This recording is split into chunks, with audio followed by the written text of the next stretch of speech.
Well, hello everyone, welcome back to the channel. I'm Nick with the Whip Shop, and on today's video, we're going to be building this 8-foot 24 plat nylon bullwhip.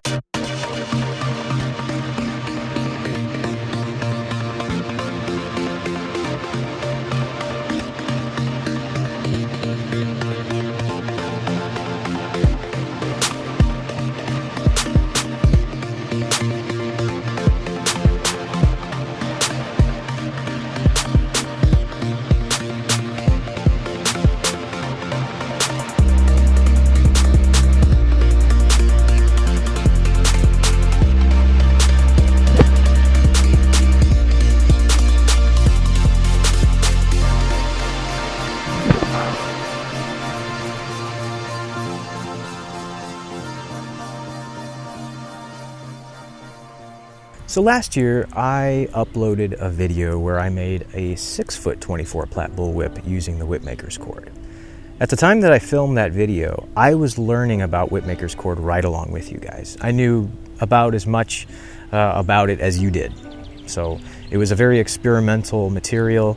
As much as I was curious and intrigued and excited to use it, I didn't have experience with it. So now, about a whole year has passed, and I feel very comfortable with the material. So I sat down, and I am now taking orders in Whipmaker's cord. There's a link right up there to my website. If you want a 24 plat nylon bullwhip, I offer them now. So if you're interested, head up there. In addition to that, there's a link in the description where I have all of the strand length for each belly. It's a complete recipe as to how I made this whip.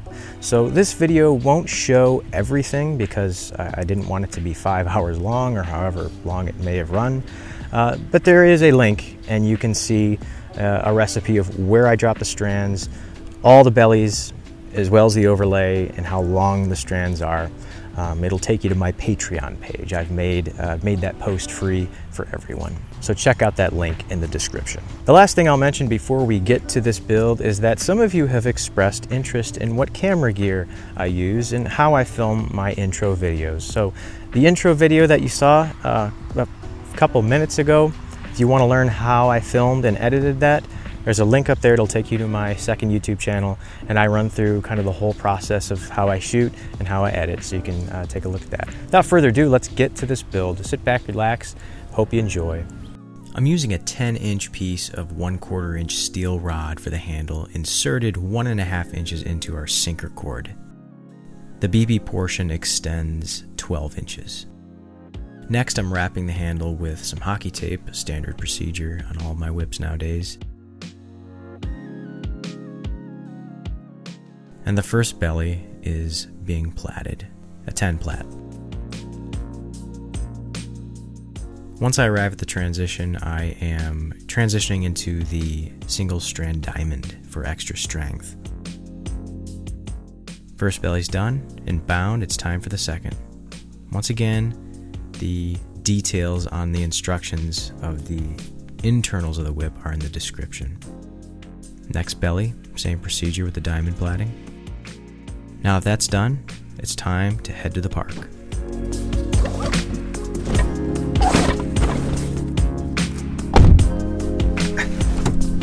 There we go. All right, we're good to go. Yes, those are the overlay strands for our 24 plat bullwhip, hanging from the rear view mirror. So today's weather is a beautiful 84 degrees with about 50% humidity, not real sticky. So it's a great day to go to the park and work. It's too nice to be inside, absolutely, absolutely. I'd rather be surrounded by birds and nature. My service engine light is on. It's a shame.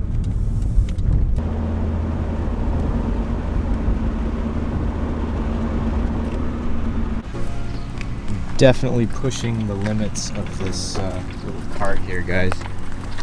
Let's see if we can make it.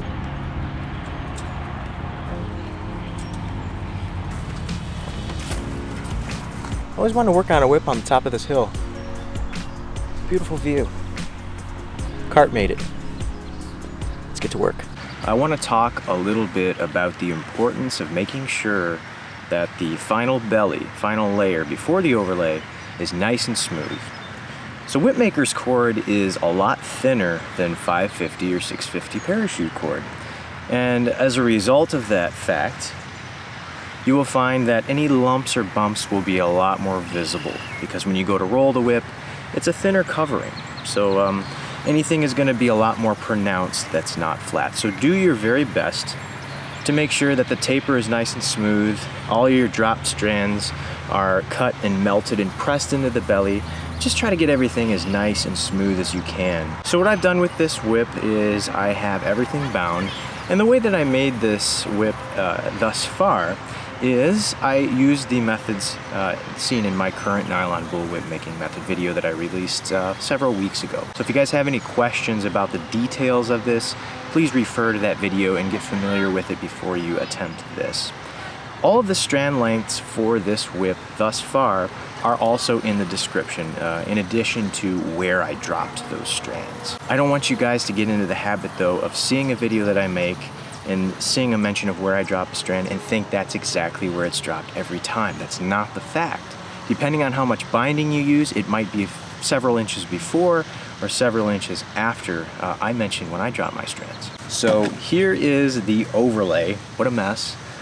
Solid black 24 plat that we're going to be covering this whip in. So that being said, let's get this whip in the clamp, and I am going to show you guys how I tie on 24 strands for this whip.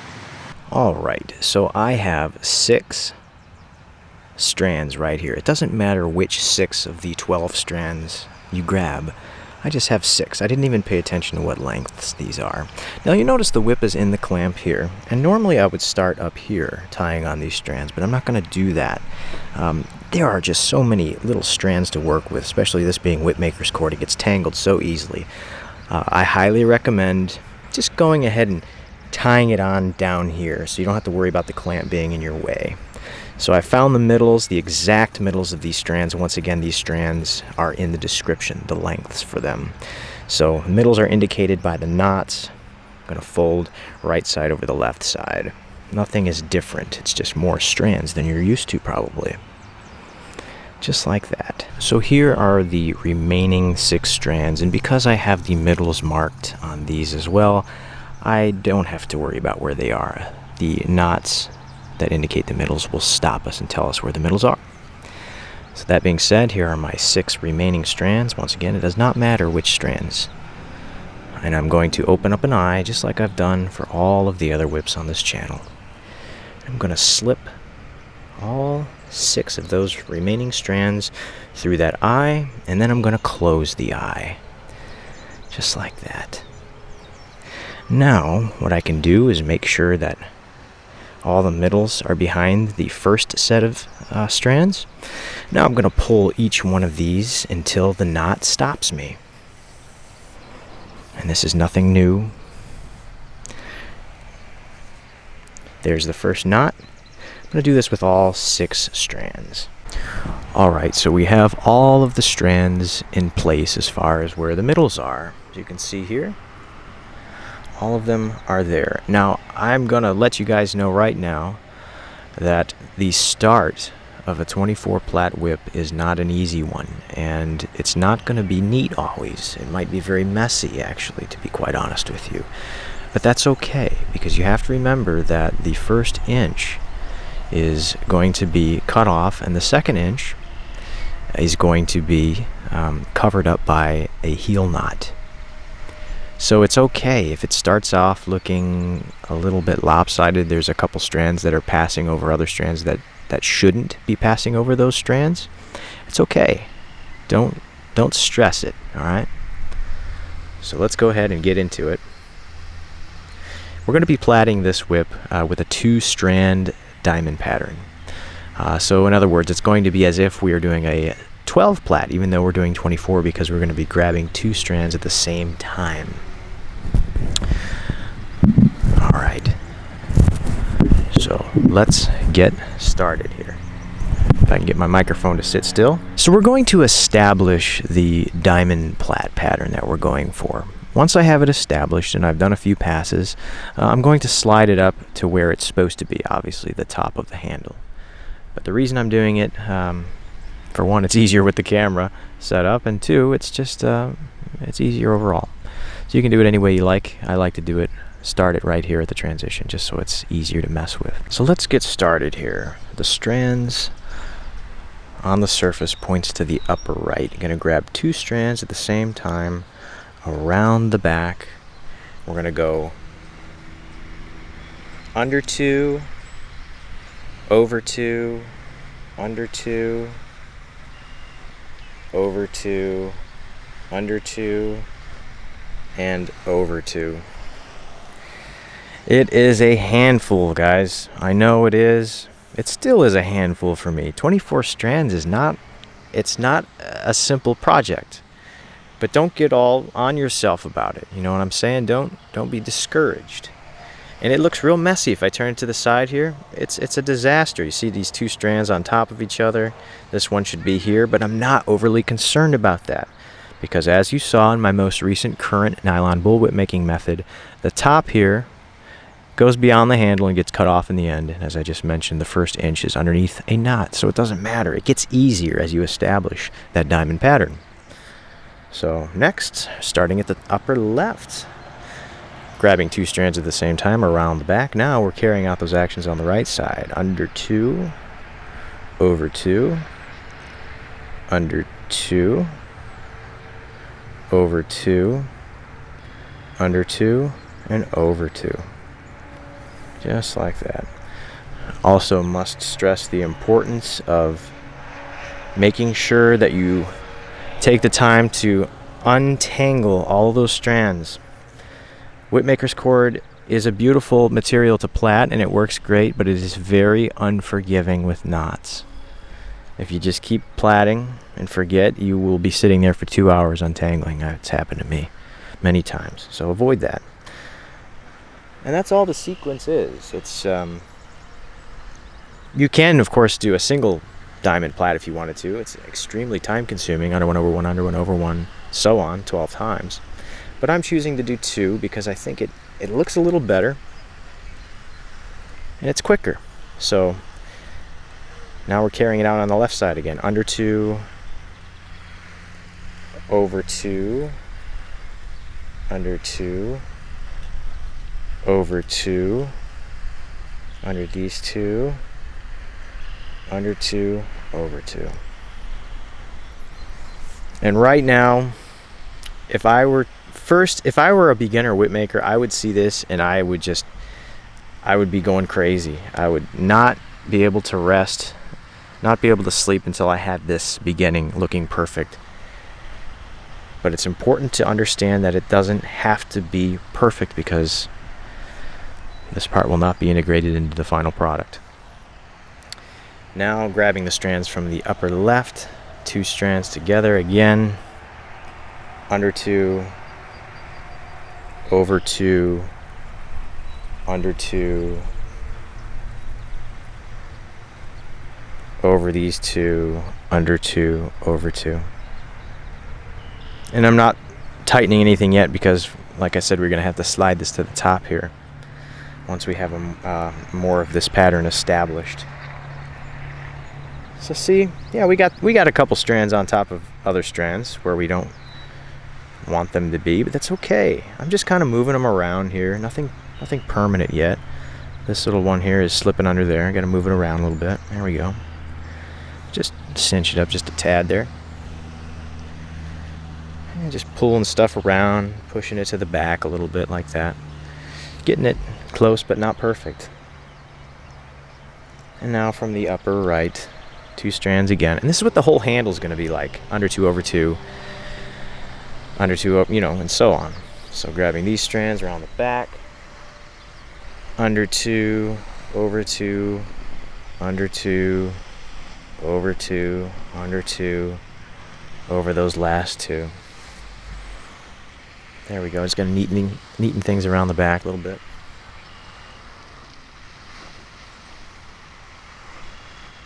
There we go. Like that. See how the right side's looking? Push that around. This goes here. 2 strands overlapping. Put them in their place. And I think I'm going to do a couple more passes here. And then I'm going to push this thing to the top where it's supposed to be. Under, over. So you see what I mean by it as if it's a 12 plat? We're grabbing two strands at the same time. There we go. That looks good. And here's the final pass, and then we'll push it to the top. Under 2, over 2, under 2, over 2, under 2, over 2. See, I can see what I'm doing now. Don't get hung up on this beginning. It's going to look pretty bad. Not guaranteed to look bad. I mean, if you take a lot of time, you can make it look pretty, but there's no reason to, in my opinion. There's no reason to make what you can't see look perfect. There's reason to make it strong, so it doesn't come off, but there's no reason to make it look perfect. Here we go. Okay, now I'm going to slide this whole thing to the top of the handle. Okay, so this is where your job gets easier and mine gets harder because I got to work around this camera. That's all right though. So see that? I might have to loosen up the strands just a little bit to go past the tape there that I have at the end. A little twisting motion does just fine. So I've slid all this up to the beginning, the top of the handle, and I'm going to continue to just plait two strands at the same time, diamond pattern, under 2, over 2, and so on. Once I get a few more passes established, I'm going to tighten everything down, make sure it's starting to look neat because we are in the stages of where the handle is in the part where it's about to be exposed. So now we got to really start to think about making everything look nice. So under 2, over 2, under 2, over 2, under 2, over 2. That's an obnoxious vehicle.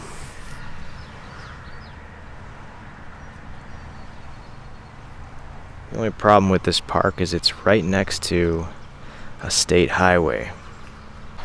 So at this point I am doing two things. I'm looking around the back. No, you can come with me here around the side here. I'm looking at the sides and I'm making sure that there are no overlapping strands. This one wouldn't really matter because it's going to be covered up anyway. But at this point in the handle, it's probably going to be visible. In other words, it's not going to be underneath a heel knot. So I'm just kind of looking around the back here, making sure that all of the strands are independent from one another. They can be side to side, of course, because that's the nature of the pattern, but we don't want anything to be overlapping.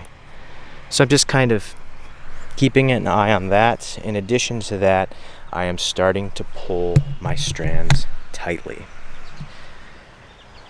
And I'm doing so after every 4 or 5 passes. So this is just, there's nothing different about this. It's just 24 strands instead of 16, instead of 12, instead of 10. It's just a diamond plait. So I'm pulling everything to the back to make sure it's uniform, make sure it's symmetrical, and that's a little tip that a lot of people forget about with a diamond plait. It's not a herringbone where you can just pull down. You want to also push around the back. You're pushing those strands. That's what helps it look the same all the way around the handle. So once those are good, I'm going to take one at a time, and you'll see up here, the middle, the knot is going to stop it. That's the nice thing about indicating or marking the middles with knots. It will not let you slide that knot into the pattern. It stops you. I love that. And so you can probably see at this point, I didn't go into nearly as much detail when I introduced this Whipmaker's cord. I didn't go into a lot of detail of how I was setting things up. It was still a very new material. But I think you guys can kind of get the idea of just how time-consuming a 24 plait bullwhip is to make. It takes a long time. But don't let that stop you. Do an hour a day, 2 hours a day, whatever you feel. Don't rush it.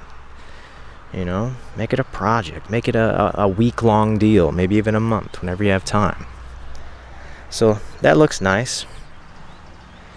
And I'm just going to continue that, guys. 2 strands, under 2, over 2, under 2, over 2, under 2, over 2.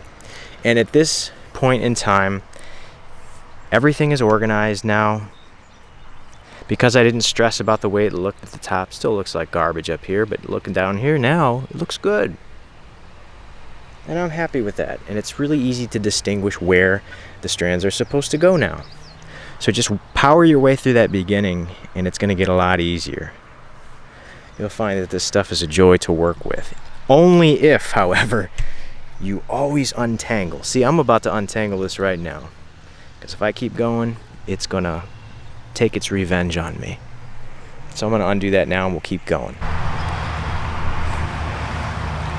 Now, something it's worth mentioning to you guys is that with this Whipmaker's cord,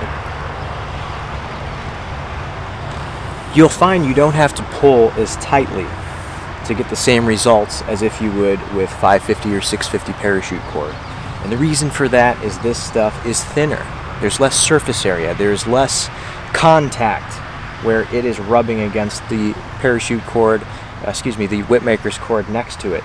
So you don't have to pull it as tight. And that's great for the fingers, especially since there are so many strands. Just keep that in mind. So I'm continuing this, and I'm going to just show you what I'm doing on the sides. I apologize for how blown out this is up here, but this is the best way you're going to be able to see this, this dark paracord. So I'm taking a strand, working it under 2, over 2, under 2. See, I'm not really worried. I'm just grabbing these strands and getting them to go where I want them. I don't care what's overlapping right now. All I'm doing is I'm taking that strand. I want it to go from here to here, the front, while completing the correct sequence, under 2, over 2, etc. Once I have that pair of strands to the front where I want it, I'm going to go back through here and then I can put things where I want. See, that's not supposed to be overlapping there. I'm going to move it over.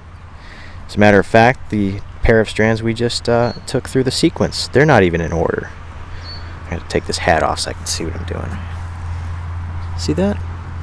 Moving things around. There we go. This one goes up here, right there, right there. There we go. See that? Kind of pushing it to the top, doing that with every pair of strands. We'll do it again here. I'm just going to complete the right side real quick, and we'll do the left side again. Under 2, over 2.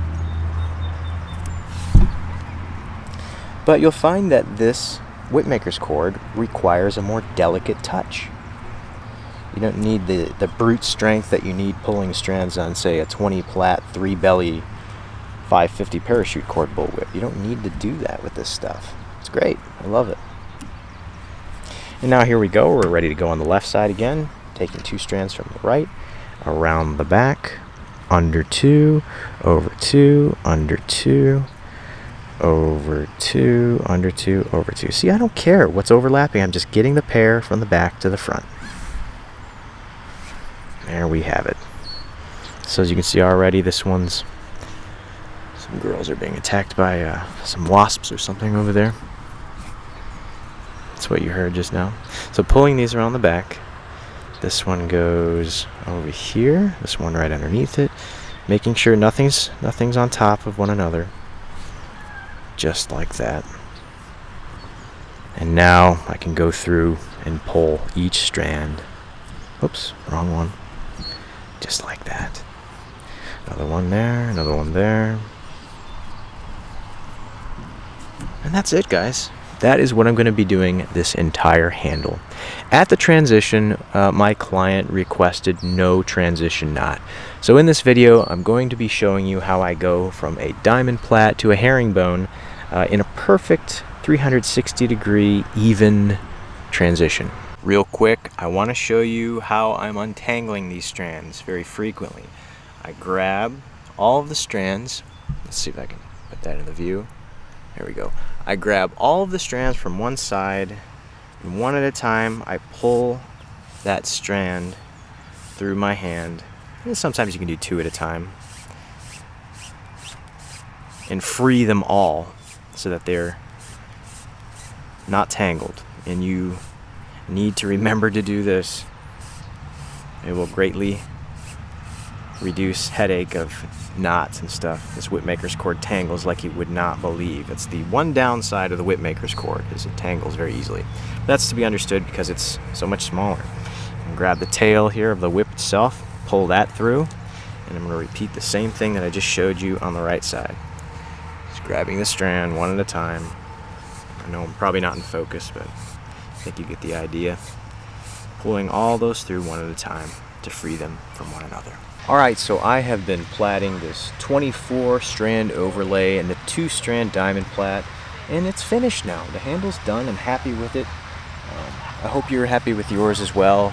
If it didn't go as planned, don't worry about it. 24 strands is a big step up from 16. I know it might not sound like a big step up, but it really is. It's kind of an exponential difficulty, if you will. It's a big step up, so don't be too hard on yourself. So reach the point where I'm going to transition into a herringbone pattern. If this were to be a whip that had a transition knot, I wouldn't worry about the way it looked. I would go directly into a herringbone from the diamond plait. Because my client wants there to be no transition knot, I'm a little more concerned about how it looks. So that being said, I'm going to transition it into a herringbone in such a fashion that it's perfectly 360 degrees transitioning around the handle. If you look at it from every angle, it'll look uniform. If I was just going to be going straight into the herringbone normally, it would be a slant and you would be able to see that. And usually I don't worry about it because I put a transition knot there anyway. But follow these steps, this sequence. I'm going to be a little slow because I haven't done this in a while. Guys, never do this to your tripod. It's inhumane. It's not nice. It's offensive. But you got to get the shot. Got to get the shot. All right, so the 2 strands on the top point to the upper right. So we're going to grab the single strand on the top from the right, carry it around the back. And we're going to be doing what we have been doing to start off the sequence. Under 2, over 2, under 2, over 2, under 2, and over 2, except we're just using 1 strand. So we're going to do that now.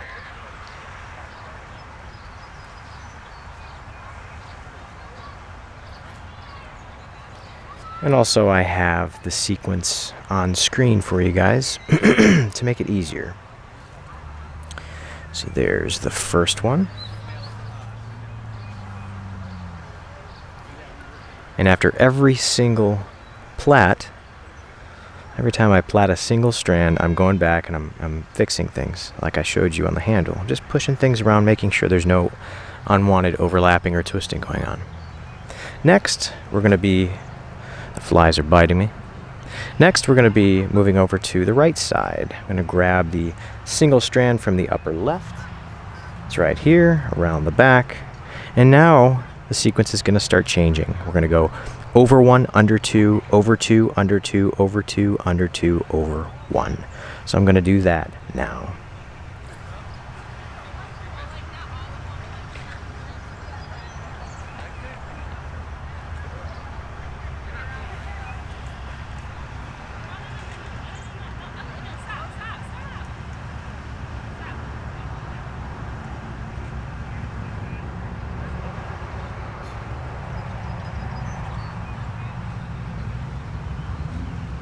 Under 2, over that last one.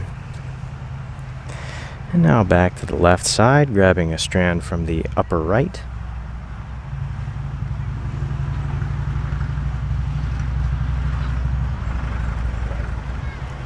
Here it is, around the back. We're going to be going under 1, over 2, under 2, over 2, under 2, over 3.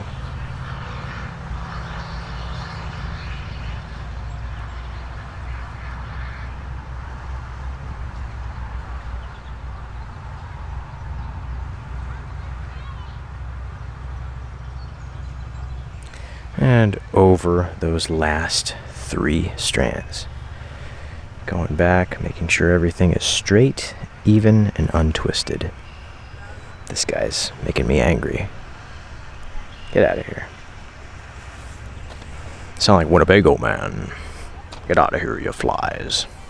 He said a little more than just that, but I'll leave it at that.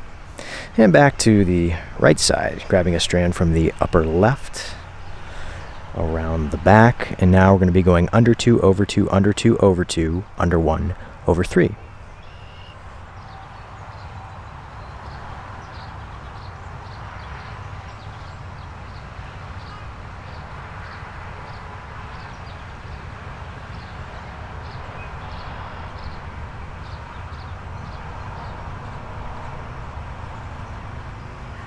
Under 1, over 3.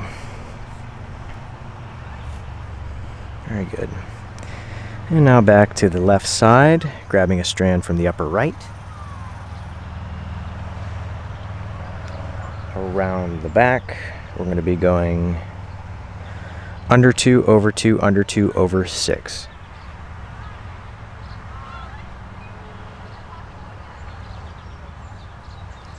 Under 2, over 2, under 2, and over those 6. 2, 4, 6. Perfect. Straightening things out. Straightening things out again. There's a wedding going on here today. It's a good day for that. Good day for anything outside.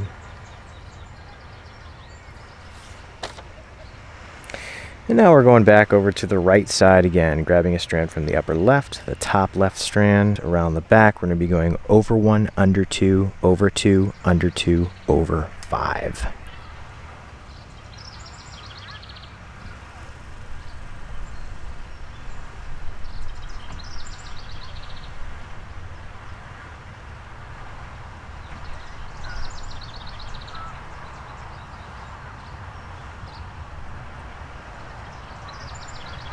Under 2, over 5. Now I'm really going to be making sure everything's okay, because over 5 is kind of a big section of strands to be going over. Twists are likely to happen here.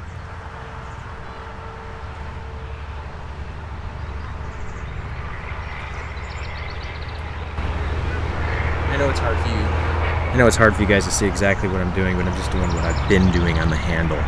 Pushing strands around, putting them in their place. Okay. And back to the left side, grabbing a strand from the upper right,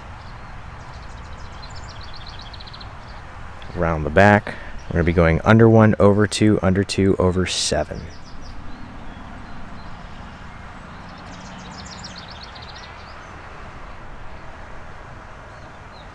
Under all 7, like that. Straightening things out.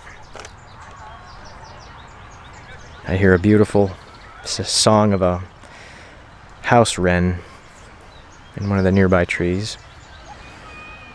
They're just great little birds. Now back to the right side, grabbing a strand from the upper left, around the back. Right here, we're going to be going under 2, over 2, under 2, over 6.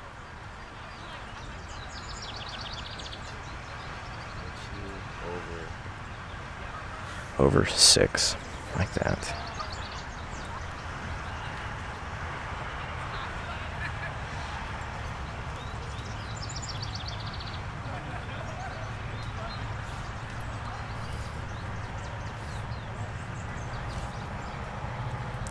And back to the left side, grabbing a strand from the upper right. Same thing, under 2, over 2, under 2, over 6.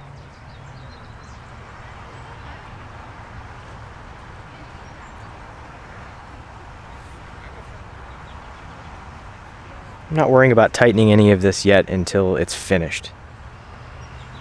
Until the transition is finished, that is. Twist that just a little bit so we can get that seam in the middle. Just like that. And back to the right side, grabbing a strand from the upper left, around the back. Over 1, under 5, over 6.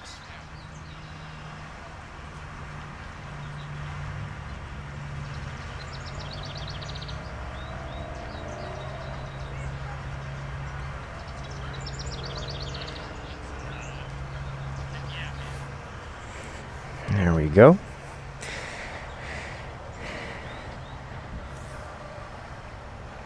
And now back to the left side, grabbing a strand from the upper right. Around the back. This one's going to be going under 1, over 1, under 4, over 6.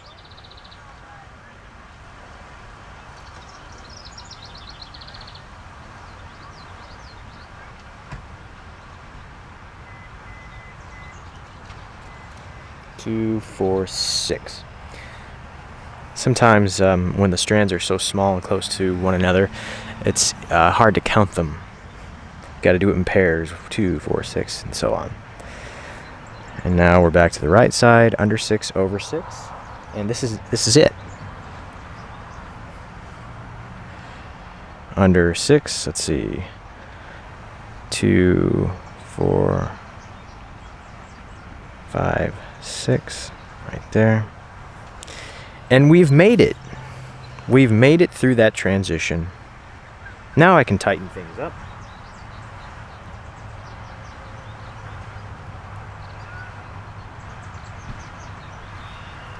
And now we're under 6, over 6 on the left and the right. 2, 4, 6. Now I'm pulling tight. And I'll turn this thing on its side here momentarily for you guys. But we're just in a 24 plait herringbone now. Grabbing a strand from the upper left.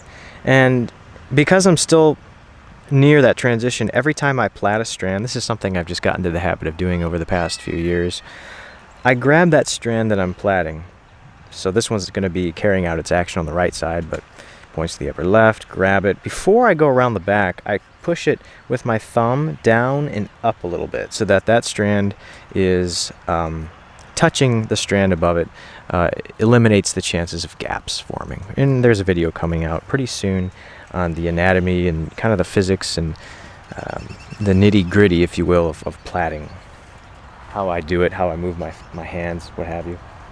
So, around the back. We know there's 6 total on the side, so we'll just count 2, 4, 6. Like that. And right side. Grab a strand from the upper right, around the back. 2, 4, 6. Obviously, the more strands we start dropping here momentarily, the easier it's going to get. Around the back. 2, 4, 6. And it's a 24 plait herringbone.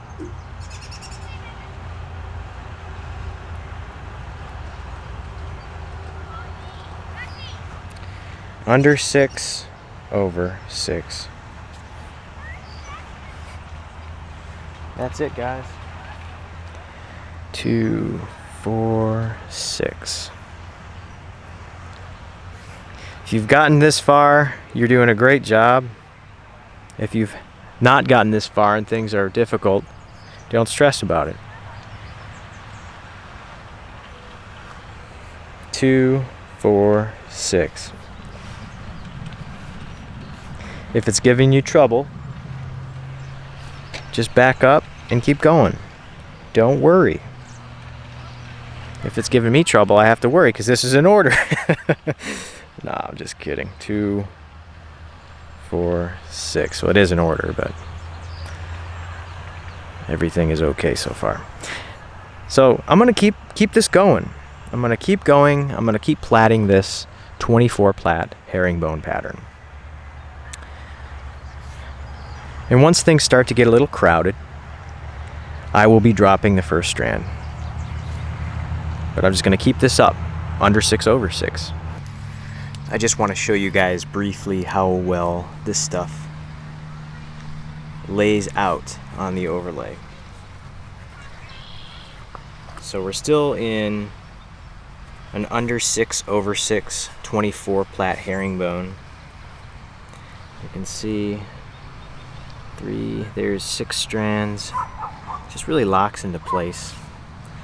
I'm going to show you what I'm doing with my plaiting here. So I'm getting ready to plait this strand around the back. So I'll kind of pull it a little bit and then just push it a little bit with my thumb so that it's touching the strand right behind it.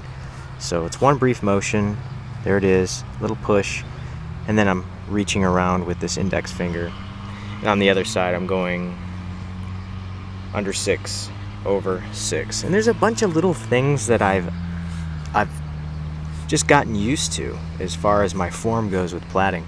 Not that it's the right way, but it's the way I learned. And I understand that a lot of you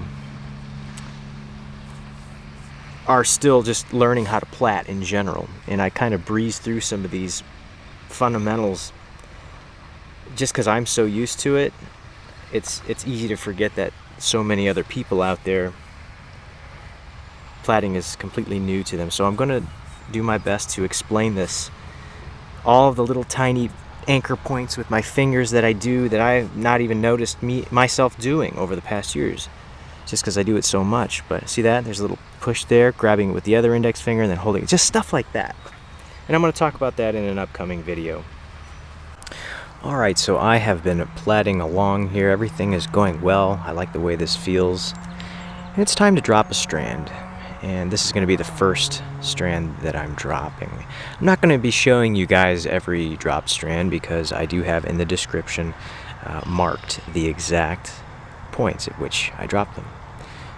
First one just so happens to be dropping on the right side. I'm just choosing to do the right, even though these strands are the same length. I'm going to go with the right side first. So here is the strand. As you can see, I have gathered as many strands on top of it as I can. This is the one we're dropping, and I want to just establish a lot of pressure down here. So I'm going to give that strand we're dropping a pull, and also the ones underneath it a tug. So I have 4 strands underneath this one we're dropping. So I'm going to swing it to center stage here. And this Whipmaker's cord is a lot more slippery than 550 or 650 nylon parachute cord. So because of that, I want to make sure that I'm not swiftly pulling this to begin with. I want to wait until we have more strands on top of that. These are things I cover in my most recent nylon bullwhip making video. So if you haven't already watched that video, that will greatly help you on this project. So here is around the back. We're still under 6 over 6 on the left hand side. If I can get between there it is. But on the right side, because we just dropped this strand from the upper left around the back, we're going to be going under 6 over 5. So there's 5 strands. Just like that. Make sure this one stays down here in the middle so that we don't confuse it with the others. Alright.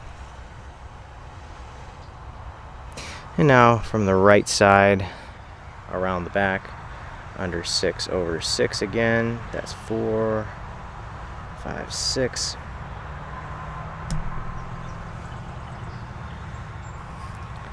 Around the back, under 6 over 5.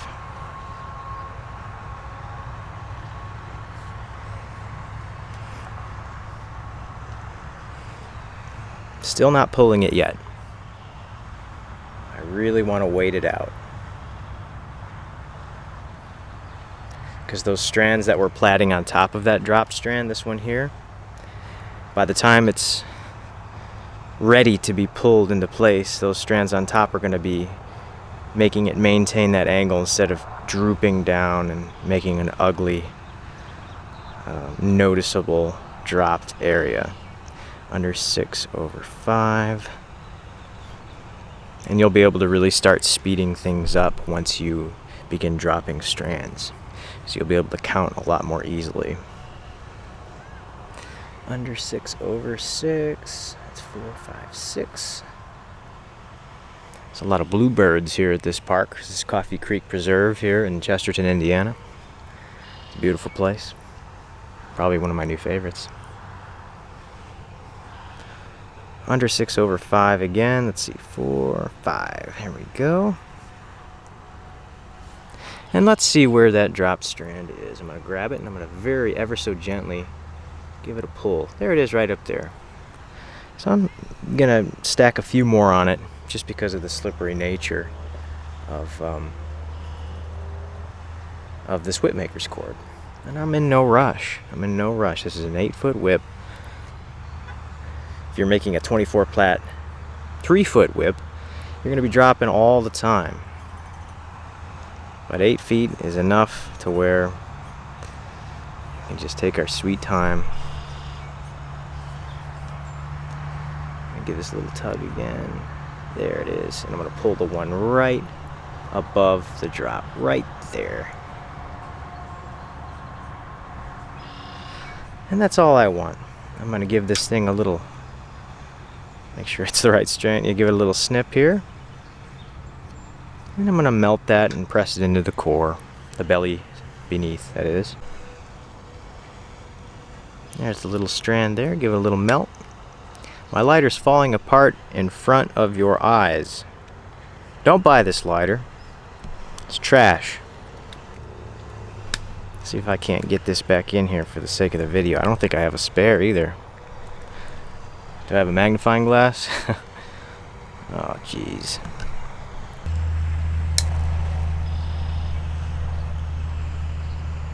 And pressing it into the core.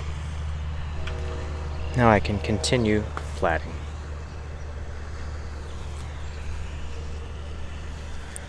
Still under 6/6 on the left. Under 6/5 on the right. So I'm going to keep on going, drop strands as I go, and I'll catch back up with you. Alright, so I just dropped another strand not too long ago. You can hear it, I need to eat. You can see that it's sitting right here. And I am currently in 22 plat. I've dropped 2 strands. Just kind of want to show you some more footage of me just plaiting. Under 6/5 on the left and on the right. So you can just kind of 4, there's 5. As I was mentioning earlier, it is sometimes a bit challenging to count all those strands right next to each other. So it's nice to just kind of split them up a little bit. There's 4 is pretty easily recognizable, and then one more makes 5. And it just gets easier on out. So get through this part and you'll be golden. 4, there's 5. I don't know if you can tell, you probably can't from the video, but I'm not having to pull these strands that tight at all. I mentioned that earlier. It's because the Whipmaker's cord is thin, less surface area, less rubbing. Once again, I get all of my parachute cord as well as this Whipmaker's cord and sinker cord from theparacord.store.com. There's a link in the description. The Paracord store is who I developed this cord with. Great company to work with, very accommodating. Very thankful that they were up for this little journey. And I'm very happy that they were willing to work with me to design this Whipmaker's cord. It's great stuff. So I'm going to keep on going. Under 6/5 on the left and the right. And we'll be dropping another strand fairly shortly. 4 and 5. Here we go.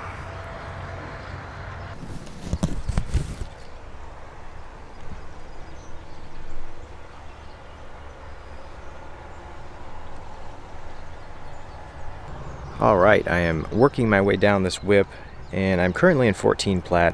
I'm still dropping strands to the core, cutting and melting them in, but once we reach this point down here, I'm going to be dropping strands and they're going to become the core. So I'm going to keep on plaiting. Happy with the way it's turning out. I'm going to keep on going. Man, these little tree swallows, they're just coming by here and scooping up bugs. Right along. Alright, we are moving right along. As you can see, we are currently in a 12 plat on this whip, and I am swiftly approaching the 6-foot mark. And it's just incredible. If you're not used to using Whipmaker's cord, you kind of just look at the situation that's before you. I'm plaiting 12 strands, and look at how thin this part of the whip is. That's thinner than my little finger. And it's just remarkable that we're able to maintain such a relatively high strand count plaiting over a very small diameter belly underneath.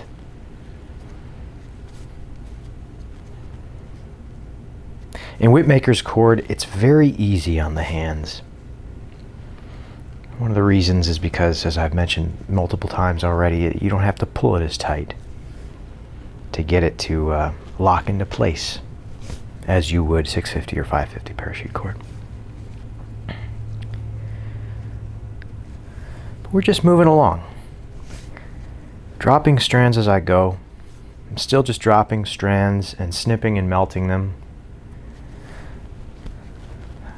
And I'll meet up with you when it's time to drop another strand.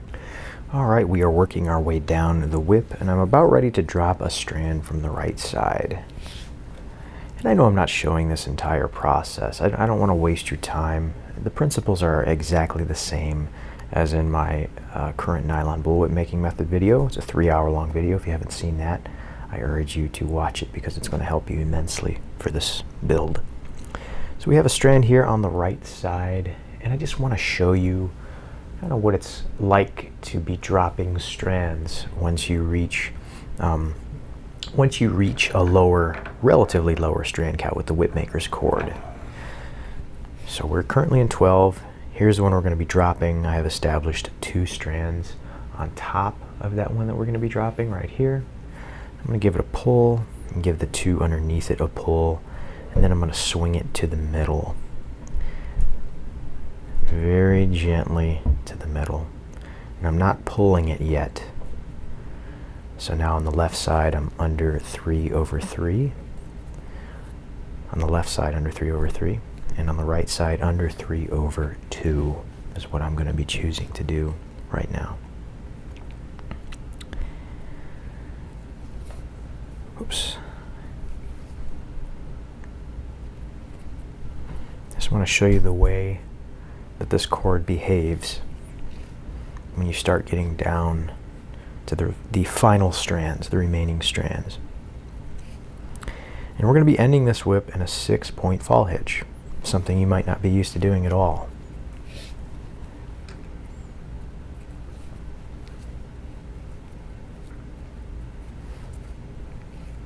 So we can see this right here is the strand that we dropped. I'm going to be giving a little tug on that drop strand momentarily once I establish more strands on top of it to maintain that angle.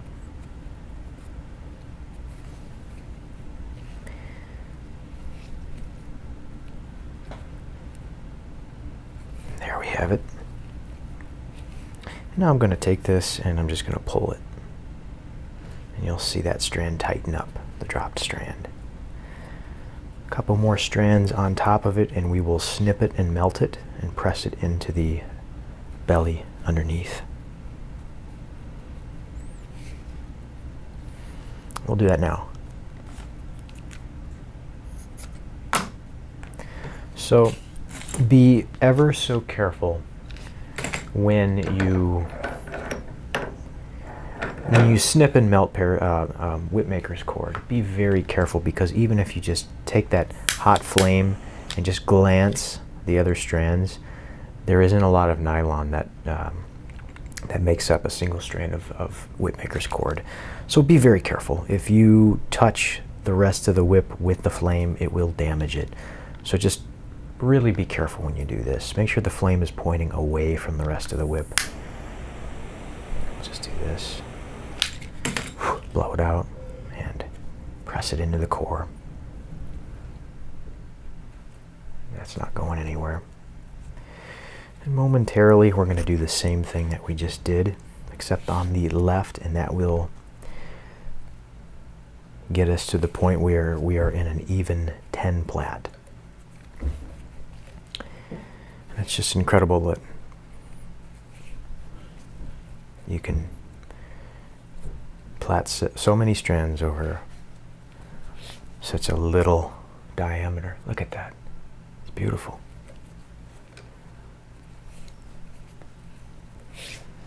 Very good. So here comes the next strand. We have a little ways to go before we drop that, but I'm going to keep the camera rolling so you can see what that's like. And it's just a delicate touch at this point. Just a delicate touch. I'm going to be doing some videos soon with the Whipmaker's cord, and I want to make some stock whips.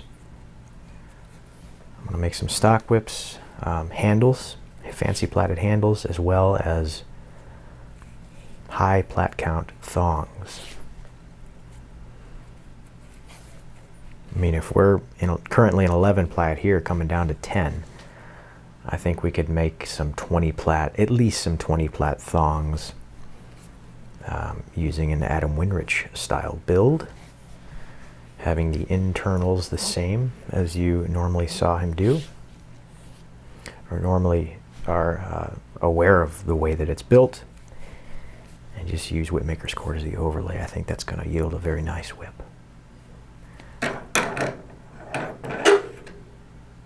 And here we come up to the strand that's going to be dropped shortly. Right there. Here it comes. On the bottom left. There it is. And let's establish a few more strands on top of that. And we'll do the same thing that we did on the right side, this time on the left. There we go. And obviously the shorter your strands get as you plait the whip, the less frequently you have to take all of them and untangle them. They won't give you as much grief. So we have 2 strands established here below that strand that we're going to drop. I'm going to give the strand that we're going to drop a tug, and the 2 underneath it as well. 1, 2, and just like we did a couple minutes ago, I'm going to swing that strand to center stage. And now on the left side, we're under 3/2. And also on the right side, we're under 3/2. This is an even 10 plait. And I feel a little bit of tension down here, so I think I'm going to have to do a little untangling here in just a second. But we will go ahead and finish the dropping process, and then I'll stop recording and take care of that. And I'll meet up with you shortly after that. But let's go ahead and finish this real quick.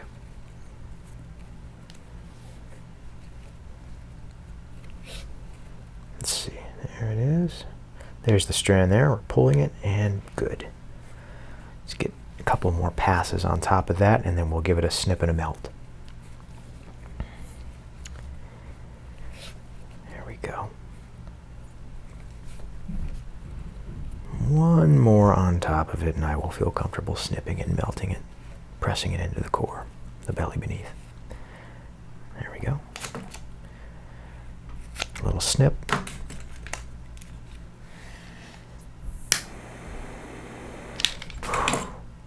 And a melt. I'm going to continue, and I will meet up back with you once we reach the ended, or the portion of the belly underneath here that stops, and then I'll show you what we're going to be doing. We're going to be taking strands and dropping those strands into the core like you saw in my most recent bullwhip building video. I'll meet you there. Alright, so we have reached the 72-inch mark, and it's right where this tape is. And the 72-inch mark is where the second belly braiding ends, and the 4 tails are tapered out to 12 inches. At this point, what we're going to do is we're just going to loosen up this electrical tape that I've placed here, and that is just to hold it from becoming unraveled. And what we're going to do is we're going to use that electrical tape as a little constrictor So as we plait, I'm going to be sliding this down. So that's going to be holding my strands together. And sometimes electrical tape isn't the best choice for this. In that case, I'm going to grab a little bit of artificial sinew. And I'll show you the benefit of doing this. So I'm just going to pop this electrical tape off. Fix my microphone. I'm going to pop this off right here. I'm going to snip about a 1 foot piece of artificial sinew. And I'm just going to lightly bind the end of this belly. And I don't want to bind it too tightly so that I can't slide it down. This is just a temporary constrictor to keep our strands held together like that. So I'm going to continue plaiting. I'm still in 10 plait. And very shortly we will be coming upon another drop.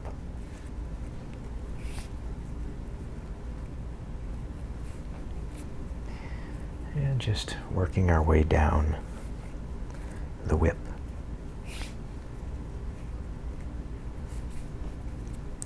Because Whipmaker's cord is so thin and so small, you will find that after you have plaited an overlay, you can still tell that it needs to be rolled, and it does. But you'll notice that it looks neater and flatter right off the bat, and I think that's really neat. So here we can see we are right now plaiting over the area where the braiding stops and the loose tails begin. Once again, those tails are tapered out to 12 inches. The first one extends 3 inches, the next one 6, the next one 9, and the final one 12 inches. And all of the details about the construction of this whip, there's a link in the description. It'll take you to my Patreon page, and it is free to view. The Patreon page is a place where, if you enjoy my videos and they've been helpful to you, you can support what I do by offering a little bit of money per month, whatever you feel you are getting out of the channel. $1, $5 a month, 10, 20, whatever you feel. I would appreciate if you would consider that, as it does keep the channel going, and it enables me to keep making these videos. So we're starting to get just a touch crowded here, and you can see what's going on up here. Not uncomfortably so to where we need to immediately drop a strand, but they're just starting to slightly fold at the edges. These are the things I look for when I'm getting ready to drop a strand. I don't necessarily look for, I drop the strand here and I'm going to drop it there again on a whip that's the same length. I'm going to drop that strand exactly at that point. I don't really look at it that way anymore, unless I'm doing a matched pair. That's a different story. But for a whip like this, I kind of feel out what those strands are doing. What do they look like? Are the edges folding a little bit? Are they curling a little bit? They are. At this point, this can be easily corrected with the roll, and it will be corrected. But I just need to keep in mind that, you know, this belly, these tails are starting to taper out, and I need to think about dropping a strand soon. That's all. Nothing fancy, nothing crazy. Just pay attention to what those strands are doing. They'll tell you when to drop a strand. So I'm going to keep doing this, and we're going to drop another strand shortly. Okay, we have reached the 74-inch mark, and from now on we are going to be dropping strands into the core without cutting them. So that being said, we're currently in a 10 plait. I'm at 74 inches, and I'm going to be dropping the next strand here. So there are 2 strands that are on top of it below. Here they are, 1 and 2. Grab it and pull it to the middle, and that is now becoming part of the core. So now, on the right side, I'm under 2, over 2, And on the left side, I'm under 3/2. Temporarily an uneven plait. And continuing on. I'm just pulling this along as I go. It may be helpful to take this off and include that dropped strand with those tails from the belly beneath. Since they are one now, we want them to be behaving in the same fashion. There we have it. Pull this down a little bit. Remember, we still are going to need to tighten that dropped strand, so you may need to slide this down just a little bit. And continuing on. Try not to grab my my microphone cord there. There, we got that out of the way. There we go. Looks good.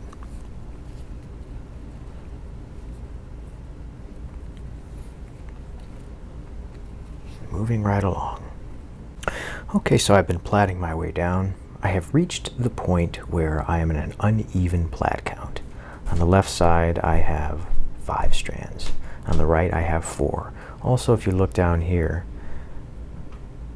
one of those belly strands just ended, and I currently have 2 strands of the 550 or 650 cord, whatever you used, right here in brown, and 1 strand of the Whipmaker's cord.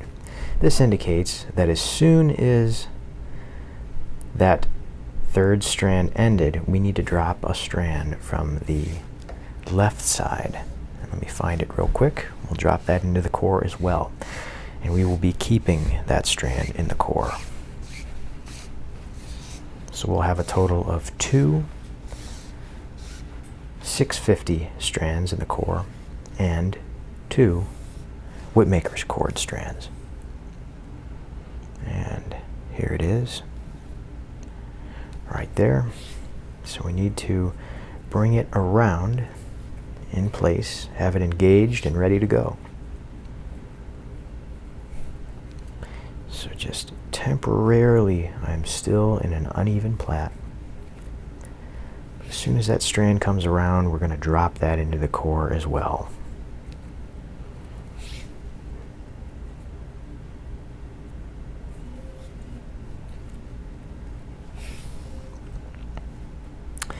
And here it is, right here. Let's get one more strand on top of it before we drop it.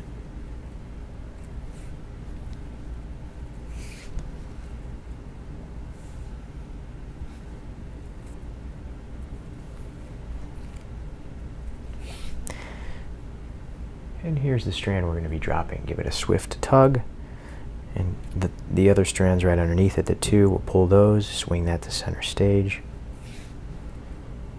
And now we are in an even 8 plait. Under 2, over 2 on the left and the right. Just like that. And we'll do the same thing as we did last time. We'll pull this off, the sinew, and then we'll just bind those up so that they're together. There we go. Slide this whip up a little bit so you can see. An even 8 plait. We'll continue this out for a while. Continuing on.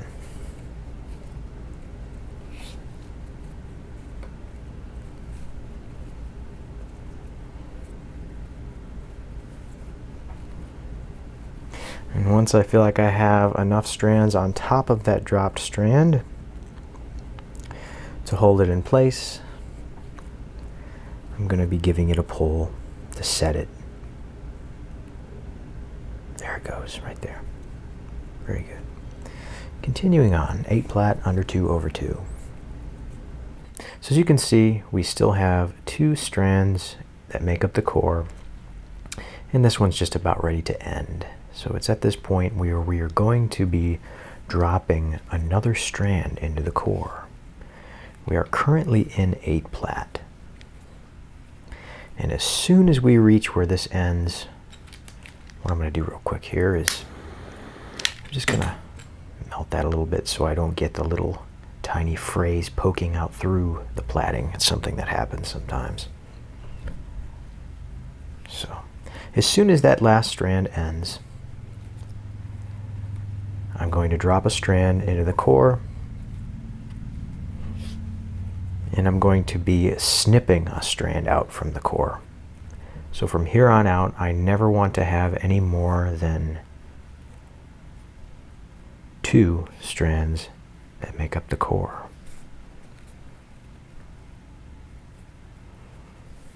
And you'll notice a good indicator of when it's nearing time to drop a strand. You'll see that, notice there's these little tiny folds that are happening in the Whipmaker's cord. They're pinched. That just means it's right on the ragged edge of being starting to become a little too crowded. So here I can feel underneath my fingers that last strand is ending. We'll carry it ever so slightly beyond, and then we will drop a strand. There we go.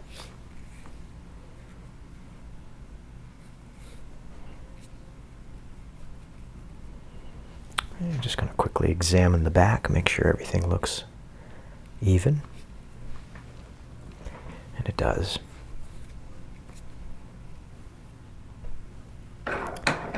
Keep this in view for you guys. And it's at this point we are going to drop this strand. So let's establish 2 strands on top of that. And then we'll be dropping it into the core and snipping out one of the strands that are in the core right now.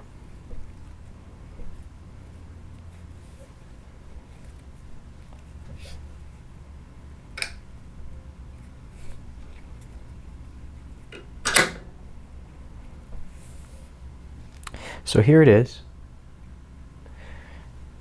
doing what we've been doing, 2 tugs for the 2 strands below it, 1 tug for the strand we're dropping, swinging it to the middle.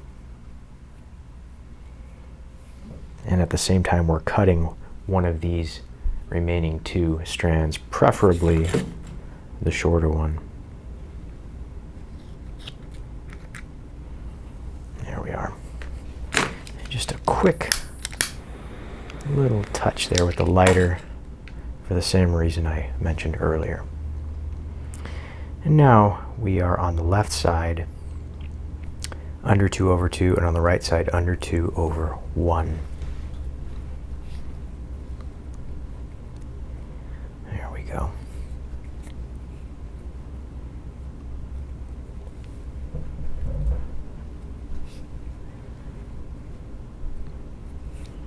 And you can see just how incredibly thin we are able to get this point on a whip that is made with an overlay plaited in Whipmaker's cord.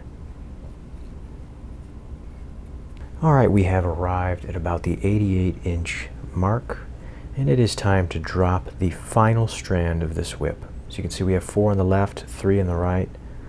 So this is the strand we're dropping. I'm going to establish 1 more strand on top of it so it can be consistent with how we drop. So these are the 2 strands right underneath what we're dropping. We're dropping this one, give it a swift tug, and pushing it to the middle. And remember, we don't want more than 2 strands during this time. That's what we're going to do. This is the one we just dropped to the core, and I'm going to cut one out. Once again, preferably the shorter one, but it doesn't really matter at this point. Take that out, throw it away. So there we go. 6 plait is how we're going to be ending this whip. Under 2 over 1 on the left and the right.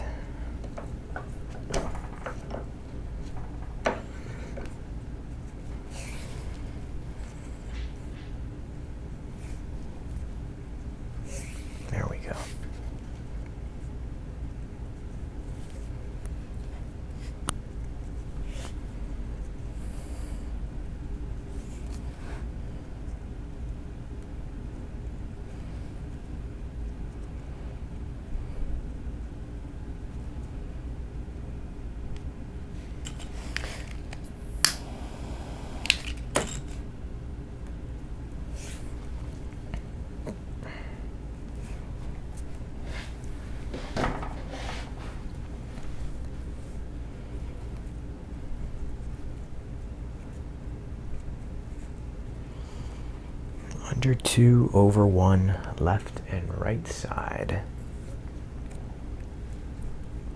And here's the strand that we dropped. You can see it tightens up there, just how we want it to.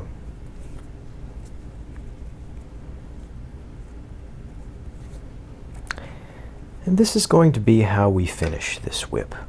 We're going to be finishing it in a 6 plait with 2 strands of Whipmaker's cord as our core. If you wanted to, you could snip one of these remaining 2 strands out and be plaiting 6 strands over just 1 core strand. But because this is a little bit longer of a whip, I want a little more strength in the core. And I want there to be a little bit more meat towards the end of this whip. Because it's a little longer, I want it to be a little more durable. But if you were making a 6-footer, to get a really fine point, you could snip one of those remaining strands. So now I'm just going to go all the way to 8 feet. And that is where we will tie a 6-point fall hitch. Okay, we have reached the end of the whip. This is 8 feet. We are still in 6 plait and we are ending in 6 plait. So you can see I've taken these last 2 strands that made up the core here and I tied a knot in them simply because we don't want to get these strands here that make up the core confused with the working strands that we're going to be tying half hitches for the fall hitch. So I've tied a knot just to keep them recognizable for what they are. I have prepared a fall and I've opened up a loop there. I'm going to slip that fall over everything like that. I'm going to slide it up and I'm going to cinch down that loop. Just like that. So once that's out of the way, we can push it around the back like that. And then we can begin tying our strands for our fall hitch. So that falls in place, laying directly behind. Nothing's new here. This is just 6 strands instead of 4 that you're familiar with. I'm going to take this strand from the upper left, go around the back like this. And here's my first little half hitch. And each time that I tie one of these half hitch knots, I'm going to be taking that strand and I'm going to be tying that in a knot so I can distinguish which strands I've already tied. Here's our next strand around the back.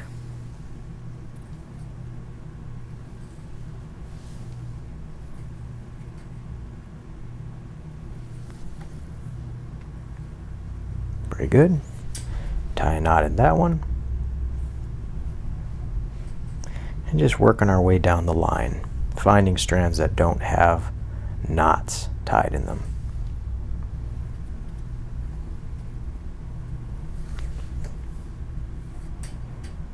It's going to be a 6-point fall hitch.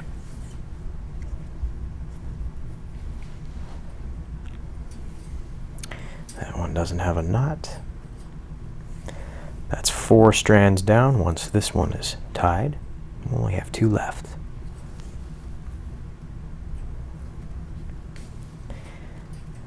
And 2 more to go.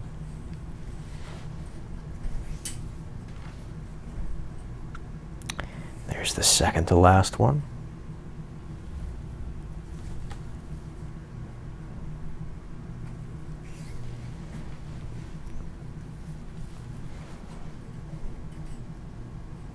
Those are the 2 core strands there. I'm searching for one strand with no knot, and it's right here. I'm going to bring that to the surface. See how it was kind of underneath? I just brought it to the surface there.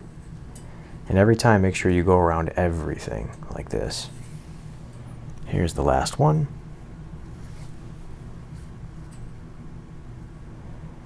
Give that a little pull. Now, I'm not going to tie a knot in this one because this is actually what we're going to be using to go up through that fall hitch. And that's what locks the fall into place. So I'm going to take my scissors and I'm just going to cut a little angle into this. Got my lacing needle on hand, a little slant and a melt. I'm going to thread this up.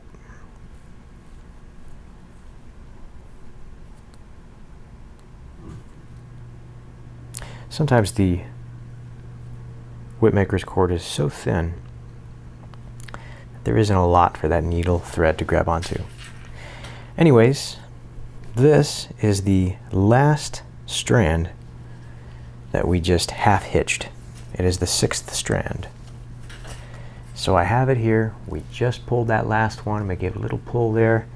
Now I'm going to come up through the fall loop. That is the fall right there. Up it goes, not too tight yet.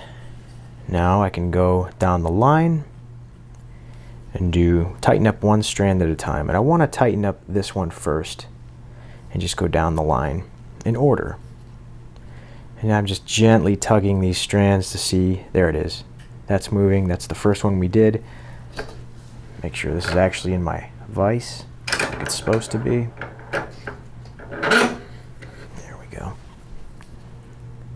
So there's our first one, and now I'm going to lay that to the side so I don't get it confused again. Just working my way down. Just trial and error, testing different strands. That's not it. That's not it. There it is. The second one is moving. Nice pull, and lay it to the side. Working my way down to the next one. It's not it. Not it. There it is. Little tug, laying it to the side. Doing this for all the strands. There's the next one. There's the next one. Very good. At this point we can, while holding that strand that we looped through like this, I'm going to slide the fall down and I'm going to really kind of pull it into place. And I'm not going to pull this super hard, I just want it to be flat. We'll let the natural cracking of the whip set that fall into place. So I'm just kind of examining that. It looks good. I may go through here and pull some of these again just to make sure everything is fastened down nice and tight. Like that. Now it doesn't really matter what order I'm going in anymore. Just snugging these up. So that looks good. I'm going to pull that. One more little tug on the fall itself, nothing crazy. So at this point I'm going to take the fall and move it over to the side so I don't accidentally cut it. I've done that before. It's not fun. And in the middle we see the 2 strands that made up the core right here. See the little knots tied at the end. And also we have the 6 strands that we just tied half hitches with. I'm going to take my scissors, one more examination, make sure we got them all, and we did. I'm going to cut, leaving about 1 inch of tails right there. All in one swift snip. I'm going to come through with my lighter and I'm going to separate all of these strands. And I'm just going to give them all a little melt so they don't fray. We don't want them to stick to each other. They'll try. We don't want them to do that.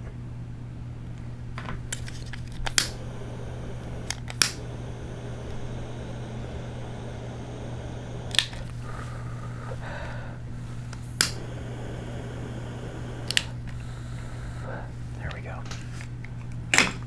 Lastly, I'm going to take this strand here. I'm going to cut it so there's about 1/8 of an inch. That.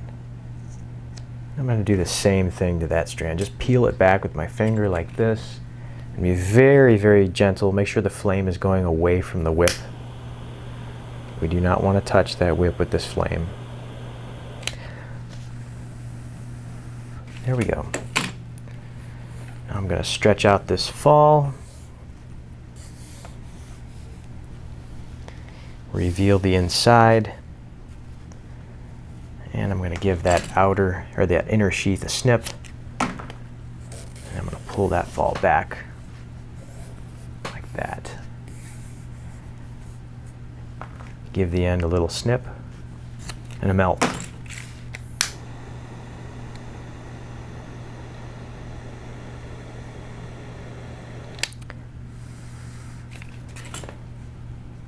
And the overlay and fall attachment is finished. It's time to give this whip a roll. Well, all right guys, this whip is waxed. I have a cracker tied on and it is all ready to go. If you want to learn how I tied this 9x8 pineapple knot, click the video right up here.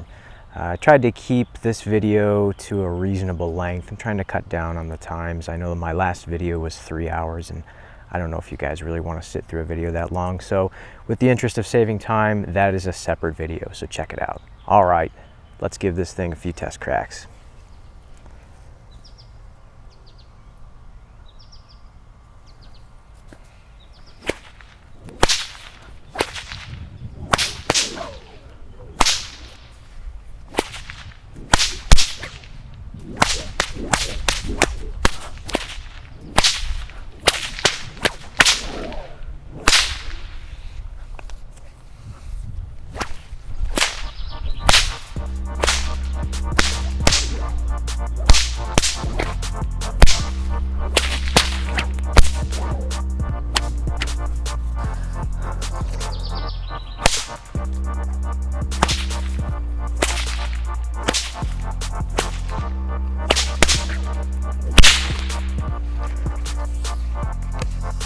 Thank you guys so much for watching, and I will see you guys in the next one.